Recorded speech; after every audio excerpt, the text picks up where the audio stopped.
नमस्कार, SPN 9 news देख रहे हैं आप। आपके साथ मैं हूं मानसी जायसवाल। एनसीपी संस्थापक शरद पवार के पार्टी चीफ का पद छोड़ने से महाराष्ट्र की सियासत में तूफान उठा हुआ है। एनसीपी नेता उन्हें इस्तीफा वापस लेने के लिए मनाने की कोशिशों में लगे हुए हैं, लेकिन पवार अपने फैसले पर अडिग दिख रहे हैं। बवंडर भले एनसीपी के भीतर उठा है, लेकिन पूरे घटनाक्रम पर कांग्रेस समेत विपक्ष की नजर तो है ही। बीजेपी भी करीबी निगाह रखी हुई है। पूरे सियासी बवंडर में 3 किरदार बहुत अहम हैं। एक तो शरद पवार खुद, दूसरी उनकी बेटी, तीसरा किरदार है पवार के भतीजे अजित। शरद पवार जैसे कद्दावर नेता के अहम फैसले से राष्ट्रीय स्तर पर भी हलचल तेज है। मंगलवार को उन्होंने जैसे ही इस्तीफे का ऐलान किया, उसके कुछ देर बाद ही सुप्रिया सुले के पास कांग्रेस के पूर्व अध्यक्ष राहुल गांधी का फोन पहुंचा।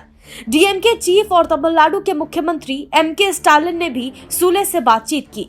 आइए समझते हैं महाराष्ट्र के सियासी बवंडर में ये दिल्ली वाला गेम क्या है। शरद पवार के इस्तीफे के बाद सबसे बड़ा सवाल है कि उनके बाद कौन, किसके हाथ में होगी एनसीपी की बागडोर। पवार की बेटी सुप्रिया सुले रेस में सबसे आगे दिख रही हैं। भतीजे अजित पवार खुद को रेस से बाहर बता रहे हैं, लेकिन असली जंग तो उत्तराधिकारी की ही है। सुप्रिया सुले बनाम अजित पवार की। सवाल ये है कि कहीं उत्तराधिकार की इस जंग में एनसीपी का हश्र शिवसेना जैसे ही ना हो जाए।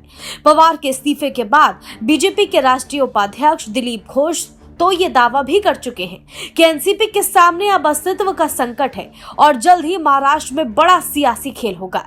जाहिर है, पर्दे के पीछे दिल्ली गेम भी जारी है।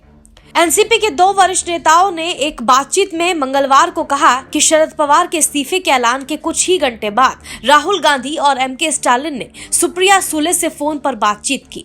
एनसीपी के ये दोनों नेता उस कमेटी का हिस्सा हैं जिसे शरद पवार के उत्तराधिकारी चुनने के उद्देश्य से बनाया गया है। राहुल गांधी और स्टालिन ने सुले से जानने की कोशिश की कि आखिर ऐसा क्या हुआ जो पवार ने अचानक ये ऐलान किया।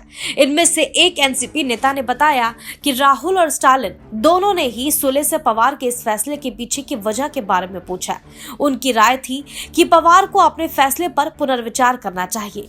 दूसरे नेता ने बताया कि एनसीपी जैसी विचारधारा वाली दूसरी पार्टियां चाहती हैं कि शरद पवार कम से कम अगले साल होने वाले लोकसभा चुनाव तक पार्टी चीफ बने रहें। दूसरी तरफ अजित पवार को लेकर विपक्षी दलों के भीतर अविश्वास की भावना है। उनके साथ विश्वसनीयता का संकट है। वजह यह है कि अजित पवार एक बार देवेंद्र फडणवीस के साथ मिलकर महाराष्ट्र में सरकार भी बना चुके हैं। ऐसे में जो सियासी गेम है वो जग जाहिर है। अब देखना होगा कि कैसे इस सियासी घमासान से शरद पवार आगे की अपनी रणनीति बनाते हुए तैयार करते हैं। फिलहाल इस खबर में बस इतना ही। देश और दुनिया की तमाम बड़ी खबरों के लिए देखते रहिए SPN 9 न्यूज।